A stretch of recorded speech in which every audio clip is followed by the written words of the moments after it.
తుక్కుగూడ కాంగ్రెస్ జనజాతర సభ utter flop అయిందన్నారు బీజేపీ ఎంపీ డాక్టర్ లక్ష్మణ్. పాంచన్యాయ పేరుతో ప్రజలను వంచడానికి పంగనామాలు పెట్టడానికి కాంగ్రెస్ తెరలేపిందని ఆరోపించారు. హైదరాబాద్ నాంపల్లిలోని బీజేపీ రాష్ట్ర కార్యాలయంలో లక్ష్మణ్ చేతుల మీదుగా ఓబీసీ మోర్చా డైరీ ఆవిష్కరించారు. సామాజిక న్యాయం గురించి కాంగ్రెస్ నేతలు మాట్లాడుతుంటే దెయ్యాలు వేదాలు వల్లించినట్లుందని ఎద్దేవా చేశారు. నేతి బీరకాయలో నెయ్యి ఎంత ఉందో కాంగ్రెస్ లో సామాజిక న్యాయం అంతే ఉందని సెటైర్లు వేశారు డాక్టర్ లక్ష్మణ్.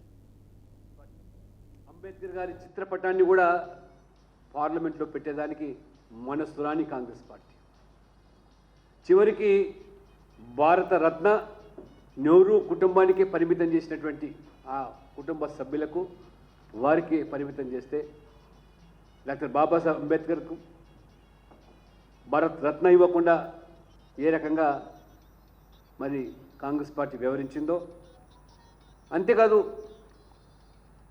అత్యంత వెనుకబడ్డ సామాజిక వర్గానికి సంబంధించినటువంటి కర్పూరి ఠాకూర్ వారు తన జీవితం అంతా కూడా బడుగులకు రాజ్యాధికారం కోసము ఏ రకంగా పోరాటం చేశారో, వారు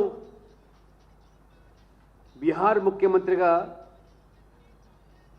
అనేకమైన సంస్కరణలు, రిజర్వేషన్లు మహిళలకు, అదే రకంగా బడుగు బలహీన వర్గాలకు, దళితులతో పాటు ఏ రకమైన రిజర్వేషన్లు ఆ రోజు ప్రవేశపెట్టి కర్పూరి ఠాకూర్ జననాయక్ మార్కు రిజర్వేషన్లు తెరలేపితే వారిని కూడా గుర్తించినటువంటి కాంగ్రెస్ పార్టీ